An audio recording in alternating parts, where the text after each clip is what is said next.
I've been telling people online in various ways and in lectures that they should start fixing up the world by cleaning up their room. And I wanted to just elaborate on that a little bit before I get back to the lecture itself.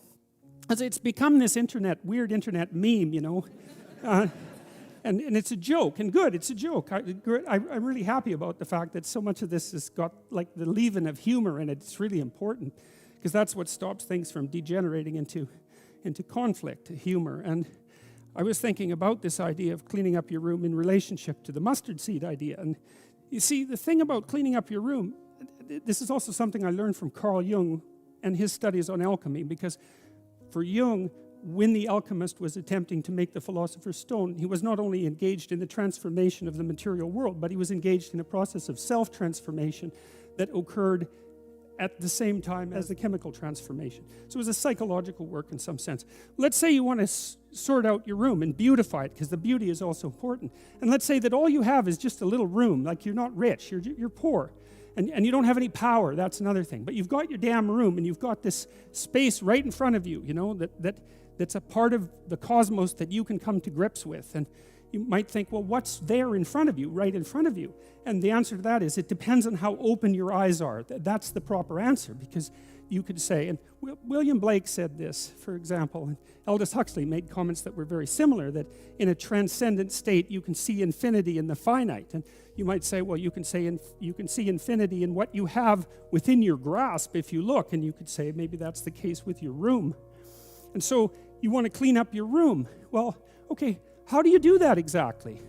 Well, a room is a place to sleep.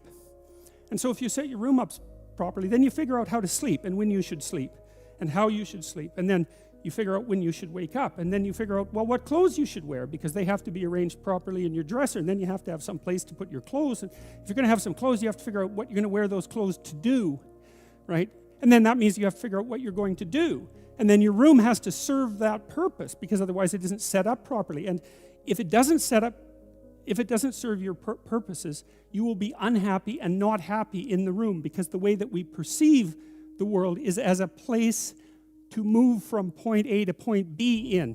And then if the place that we're in facilitates that movement, then we're happy to be there. And if the place that we're in serves as an obstacle to that movement, then we're unhappy to be there. And so what it means to set up your room is that you have to have somewhere to go that's worthwhile, or you can't set up your room, and then your room has to be set up to facilitate that. And then the next thing is, well, maybe you have to make it beautiful. But that's not easy, right? That means you have to have some taste. And that doesn't mean you have to have money. It doesn't, because you can be garish with money, and you can be tasteful with nothing. All you need is taste, and taste beats money when it comes to beautifying things, you know. I mean, not that money is trivial, because it's not, but taste is crucial. And people who are very artistically oriented can make beautiful things out of virtually nothing. And not only that, the literature suggests that if you're going to make beautiful things, putting real constraints on what you allow yourself to do facilitates creativity instead of interfering with it. Because let's say you have to make something out of nothing, right? Which I suppose would be a godly act, right? You have to make something out of nothing. You have to be creative in order to do that. And so then to beautify your room means that you also have to develop your capacity to be creative.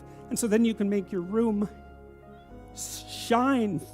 But then what will happen is that if your family isn't together, they will interfere with that. You'll interfere with that, because you won't have the discipline to do it properly. But then when you start building this little microcosm of perfection with what you have at hand, then it'll evoke all the pathologies of everyone in your household. They'll wonder what the hell you're up to in there.